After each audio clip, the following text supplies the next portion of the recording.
રાજકોટ જિલ્લાના ઉપલેટામાં આજ રોજ 22 જાન્યુઆરીના દિવસે રામ જન્મભૂમિ અયોધ્યા મંદિરમાં પ્રાણ પ્રતિષ્ઠા મહોત્સવને લઈને રામ ભક્તોમાં અનેરો આનંદ અને ઉત્સાહનો માહોલ જોવા મળી રહ્યો છે। ત્યારે ઉપલેટાના સુવા પ્લોટ, વાલ્મીકી સમાજ તેમજ દરેક વિસ્તારના મંદિર ખાતે મહાઆરતી કરેલ તેમજ અનેક વિસ્તારોના મંદિર ખાતે મહાપ્રસાદ જેવા કાર્યક્રમ રાખવામાં આવ્યા હતા।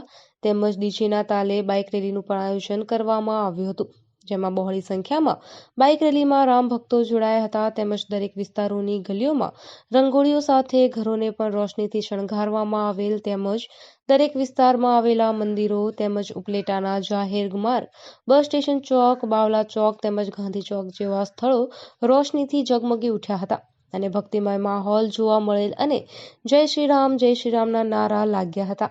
અયોધ્યા ખાતે રામ ભગવાનની પ્રાણ પ્રતિષ્ઠા મહોત્સવની ઉજવણીના ભાગરૂપે ઉપલેટા પણ અયોધ્યા નગરીની જેમ શણગારવામાં આવેલું હતું। એમાં ઉપલેટાના દરેક એરિયા, દરેક સંપ્રદાય, દરેક ધર્મના દરેક લોકો એકદમ આ ઉત્સવને ધામધૂમથી ઉજવણી કરવામાં આવી હતી। એમાં આ સુવા પ્લોટ એરિયામાં આપ જોઈ રહ્યા છો એવું મસ્ત ડેકોરેશન અને LED સ્ક્રીનમાં રામ ભગવાનની પ્રાણ પ્રતિષ્ઠાનો લાઈવ કાર્યક્રમ જોવામાં આવ્યો હતો।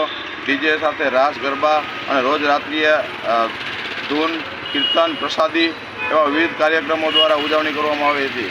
ઉપલેટા નગર આખું અયોધ્યા નગરીની જેમ શણગારવામાં આવેલું હતું અને ઉપલેટા નગરમાં વિવિધ ધાર્મિક કાર્યક્રમો, દરેક મંદિરોનું ડેકોરેશન, ગામનું ડેકોરેશન, પ્રસાદ, મહાઆરતી, સત્સંગ જેવા વિવિધ કાર્યક્રમો કરવામાં આવેલા હતા। એમાં અત્યારે 4 વાગે બાઇક રેલી, સાંજે 9 વાગે આતશબાજી અને ઘર ઘર દીવા અને વિવિધ પ્રકારના આયોજન કરવામાં આવેલા હતા।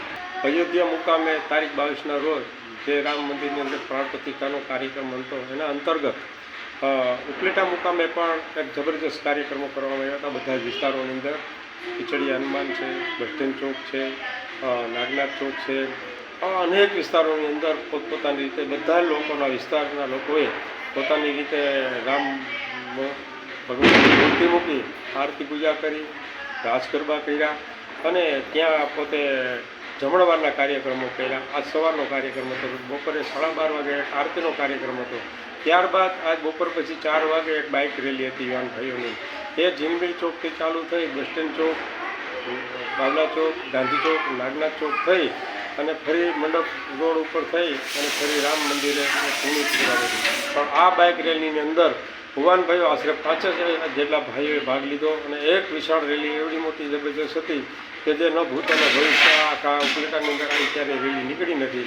અને મને આ જોતાં લાગે છે કે આખા ઉપલેટાની અંદર જે અયોધ્યા મુકામે જે હર્ષોલ્લાસ નાકા ભારત દેશની છે, ઉપલેટા મુકામે ઠેર ઠેર તમે જો ત્યાં રામની મૂર્તિ અને એની આરતી અને એના રાસ ગરબાના કાર્યક્રમો, જમણવારના કાર્યક્રમો, એકદમ આનંદનો માહોલ હતો। આ માહોલ જેના આખા ભારતની દેશની અંદર હતો।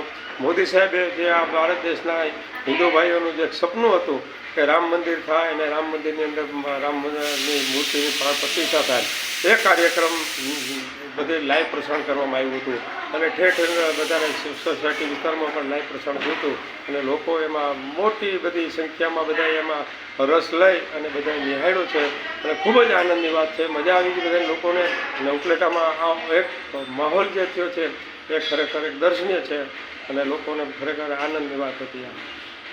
Bureau report, અર્શીભાઈ Ahir, Upleta.